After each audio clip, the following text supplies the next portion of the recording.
बहुत ध्यान से सुनना, ये बड़ी सूक्ष्म बातें हैं।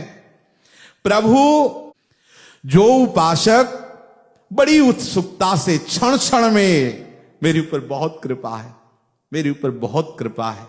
देखो ये भगवान व्यास देव जी, श्री सुखदेव जी, बड़े बड़े महापुरुष अनुभव करके कह रहे, जो उपासक क्षण क्षण में उत्सुकता, हमारे ऊपर बहुत कृपा है। अहो भाग्य, मेरी स्वामिनी बन गई लाडली जू, मैं इनकी चरण दासी हूं। ओहो, मेरा तो संबंध श्री जी से। अच्छा, अब हमने स्वीकार किया है, मेरी स्वीकृति में यदि कोई त्रुटि भी होगी तो गुरुदेव ने संबंध कराया है, मेरे गुरुदेव हैं, मेरे आचार्य हैं, वो हमारे संबंध को पुष्ट कर देंगे। अब तो श्री जी के चरणों में समर्पित हो गए। नागरी दास ये जन्म जितायो बलिहारी बल। अब हम तो कृतकृत्य हो गए, अब हम तो लाडली जी के पास जाएंगे, उनकी सेवा में रहेंगे, उनकी आज्ञा में रहेंगे। कितना सौभाग्य। ये देखो, ये बात मान लीजिए, ये कहा कहो एक जीव सखीरी बात की बात है। जो क्षण क्षण में पुलकित होते हुए, उत्साहित होते हुए अपने आप को अपने आराध्य देव की कृपा में समर्पित करता, बहुत कृपा है। चारों तरफ मेरी कृपा ही कृपा है, मुझे कृपा घेरे हुए है। यद्यपि मैं बहुत अधम हूं, पर प्रियाजू की कृपा, गुरुदेव की कृपा मेरे पर बरस रही। मैं डूब रहा हूं कृपा में, चारों तरफ से कृपा मेरी रक्षा कर रही, चारों तरफ से कृपा मुझे ऐसे जैसे मां अपने बच्चे को हृदय से लगा करके छुपा लेती है, कहीं कोई प्रहार न लग जाए, ऐसे ही कृपा ने मेरे ऊपर कवच कर रखा है। अब ये माया मुझे परास्त नहीं कर सकती। तत्यनुकंपाम सुषमीक्ष माणो, प्रतिपल देखता रहता है। बड़ी कृपा है लाडली लाल की, बड़ी कृपा है प्रियाजू की। और उसके हृदय में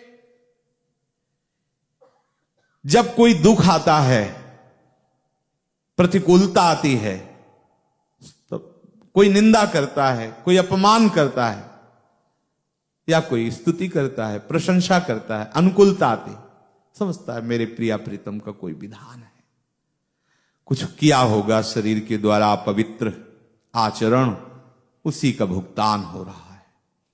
प्रभु की हमारे ऊपर बड़ी कृपा है।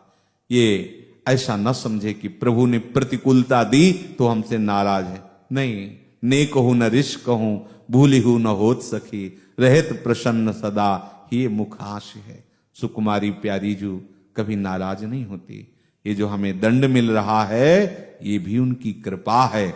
अगर हमारे कर्म का पूर्ण दंड मिलता तो दुर्गति हो जाती, लेकिन ये दंड आया है, पर इसके साथ इससे बढ़कर दुलार प्यार भी है। इसलिए हमको प्रतिपल ये मानना है हमारे ऊपर बड़ी कृपा है। जो भी दुख सुख आवे, निर्विकार भाव से उसे सह लेना।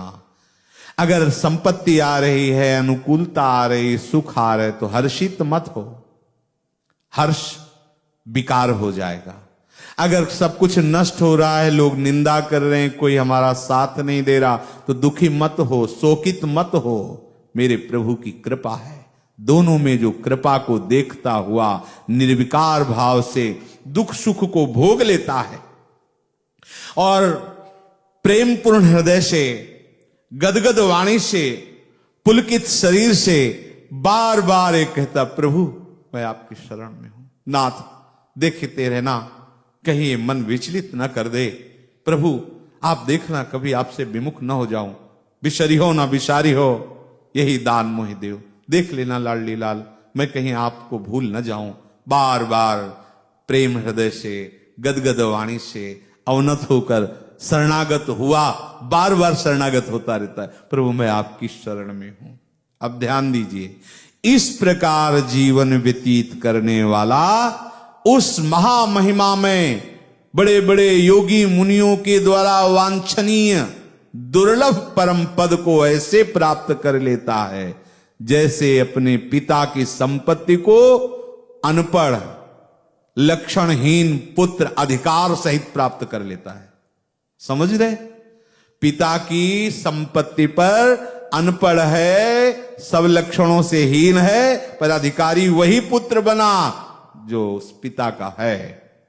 पड़ोसी का लड़का खूब पढ़ा लिखा है, खूब गुणवान है, तो वो उसकी संपत्ति का अधिकारी नहीं बन जाएगा।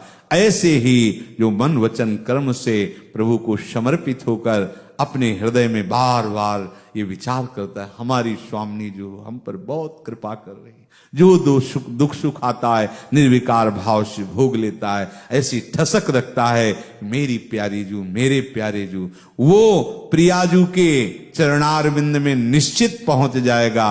वो कुंज महल की टहल सुख दंपति संपत्ति पाई है निश्चित। कैसे? जैसे पिता की संपत्ति का अधिकारी वो लक्षणहीन गुणहीन, वो बिना पढ़े लिखे वो बच्चा पा लेता है, क्योंकि वो उसका बच्चा है। ऐसे ही हम कई बच्चा के पेट हम प्यारी जू प्यारे जू के चरणों में समर्पण वृत्ति को धारण करें। ये बहुत बड़ी समर्पण वृत्ति बहुत बड़ी बात है। इसे हृदय में यद्यपि अहंकार वृत्ति होने के कारण धारण करने में थोड़ी कठिनता पड़ेगी, पर यदि सत्संग मिलता रहा और उसका मनन करते रहे, वृंदावन की रज का सेवन करते रहे, तो यही वृत्ति केवल रह जाएगी, केवल समर्पण वृत्ति ही रह जाएगी और सब अंतर्ध्यान हो जाएंगे, सब भस्म हो जाएंगी अन्य वृत्तियां। एकमात्र वृत्ति प्यारी जो प्यारे जो की चरण शरण की रह जाएगी।